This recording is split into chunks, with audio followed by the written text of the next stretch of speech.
Time once again to belly up to the MidPoint water cooler where anything and everything can be discussed, usually on the day's topics. Also, sometimes this might lead to replacing the water with something stronger, but that is indeed always up to the individual. Open the tap. Let's welcome back CNBC contributor and New York Times bestselling author of The Entrepreneur Equation, evaluating the realities, risks, and rewards of having your own business. Carol Roth joins us. Carol, good to see you again.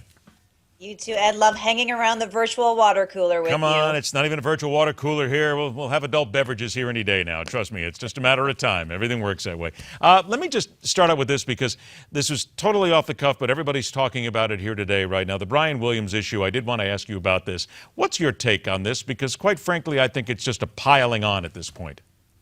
Well, obviously, I'm a bit conflicted being an employee of NBC Universal, but if we just look at it from a broader context, from my opinion, it really doesn't matter that much because I'm skeptical of what anyone says at any point in time.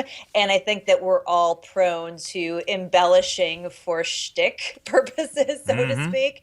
And so, I feel like the fact that he did it isn't the big issue. I think the issue is the hypocrisy around it, that in some people we pile on and we say it's a terrible thing, and for other people we give them a pass. And I would just like to give everybody a pass. I think everybody needs to relax and realize that, not everything's perfect. We're human beings. We all have faults. We all make mistakes. And I'm not one to be in the PC crowd. So I'm going to go with the good old Aaron Rodgers response of relax. I would tend to go with you on that one right now. Everybody just relax. There's a lot more things that are a lot more important around the world right now, including this.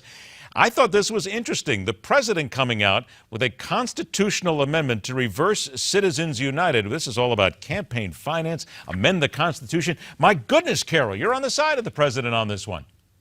I know everybody let out a collective gasp. I actually agree with the president for some reason. And here's the reason, Ed. If you look at the way we run elections in our country, the entire thing is totally backwards. It costs upwards of $1 million or more to run for Congress, $1 billion to run for president. So that means that we're hiring people, or we're getting candidates where their core competency is taking and spending other people's money. Now, who do you want to have in charge of your budget? Somebody who's really good at spending other people's money, or somebody who's like those extreme coupon ladies on TLC who can get 75 bottles of mouthwash for like $1.39?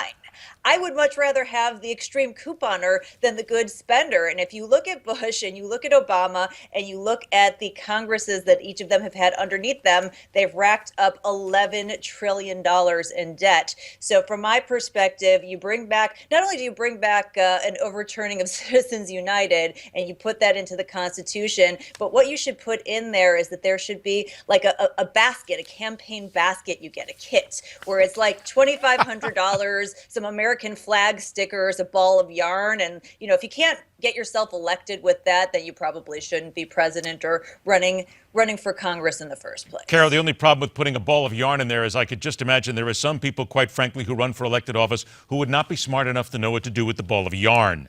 So we got to be very careful. It weeds them out, though, and think about how brilliant that is. If they can't figure that out, then that's an absolute weeding out mechanism. But it's brilliant. It's a great idea, but you and I both know this can't happen because when it comes down to something like this, the politicians themselves are the ones who basically have to make the decision to go without all this tremendous amount of money, and that is never going to happen in our lifetime. And that's why we need to have loud voices, because we're not going to elect those people eventually if enough of us are willing to speak up and say we're not going to stand for it. It's a very difficult thing to get the people that you elect to do things that are not in their best interest, but we're in the point where that has run rampant. It needs to stop, and the only way that it stops is if people like you and I and everybody else are willing to say so. It's got to come down to that 6-week checkbox. Okay, 6 weeks gone by. You did this, you did this, you did this. Okay, you're out. We'll get to that one of these days. Hang tight, Carol. We got to come back. We're also going to come back with more of the water cooler because, quite frankly, we haven't touched upon one of the issues that has the entire Americas, the North American, the people of America, absolutely vexed these days. They can't figure this out. They're not given the truth. They're not given the facts. When is a plus-size model not really plus size? That and a little bit more coming up when we continue right here on MidPoint.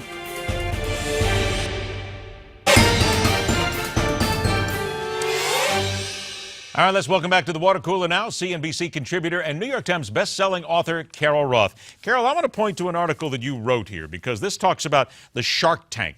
Why Shark Tank's Mr. Wonderful thinks women make better CEOs. Oh, Carol, stop. Are we going to have this argument again? Women, men, better CEOs? Come on, in reality here, does it make it? Well, yes, it does make a difference because you wrote the article. Okay, I back myself up on this. Okay, so why do women make better CEOs? I think that the interesting point is that you have somebody like Kevin O'Leary, who's known as Mr. Wonderful on the Shark Tank, who really focuses on bottom line and money. He's not trying to put a message out to save the world or save the children or to be a kind benefactor. We would never accuse him of that, of course. He really comes down to the bottom line and how he makes money. So we were at an event together and he said to me that he felt that women made better CEOs and that if he had a choice between the two, that he would always choose the woman because he has made more money with less volatility than women. And from his perspective, he feels like women are better at, setting up goals, achieving those goals, taking on less risk, but still getting the kinds of rewards and returns that he's looking for. So I'm certainly not going to argue with him. And I think that whether you want to argue women or men are better, what's nice about this is that you have a man who's very successful, who is championing women in those leadership roles. And I think that it's an important conversation. I certainly don't think it's something that needs legislation, but I do think it's important for women to have men who are successful to be those kinds of advocates, to give them the confidence to want to get ahead, and to also say to some of the other men who may not be looking at some of the women around them as really good opportunities to be leaders, that you should be looking in this direction because it makes sense for your bottom line. I am not going to argue this point because I'll tell you quite frankly, I have found a lot of people that I have had in management capacities. I've worked for a few. I've hired a few. And many times the women do indeed make the better people to run the shop. There. I've said it out loud. I'm now on record. I'm in big trouble. I've lost my guy card now for, I guess, at least the next 30 days. Speaking of ladies here, this whole tremendous discourse that's going on about a plus-size model in Sports Illustrated. Her name is Robin Lawley. She says, I've never considered myself to be plus-size. What's the big deal here? Really, Carol? Well, this is the exact opposite side of the coin and exactly why we need people like Kevin O'Leary to speak out.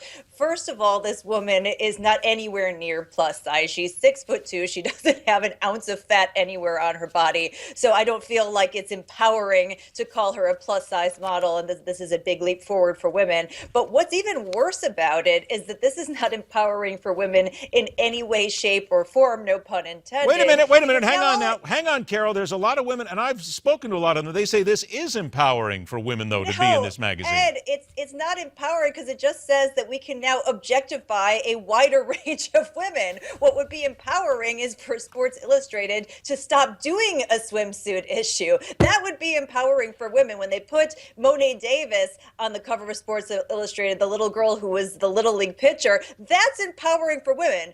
To say that we're now going to have a larger woman that we can objectify is in no way, shape, or form empowering for women. And the challenge is that it does sort of create this issue for women, this hurdle in the workplace that we're often objectified and that we have to get past, which is sort of the opposite end block of where we started with Kevin O'Leary championing the cause of women. So I sort of hate everything about this Sports Illustrated plus size model story. The fact they're calling her plus size and the fact that people are missing the bigger picture, that it doesn't matter what size she is, it's still not empowering for women.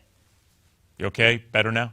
I mean, you got all that out in one shot. By the way, she was pregnant during the shoot, by the way. They don't tell people Right, that. yeah. So she was in her first trimester, so that added, this much to the body that didn't already have any fat. However you want to look at a woman, it's ridiculous to call her plus size. She's a gorgeous woman no matter what, and so are all the other ladies there as well. Carol, you indeed, lovely as well, always very provocative, and certainly you're not afraid to speak your mind. I love it. Carol, thanks so much for joining us. We'll look forward to talking to you again.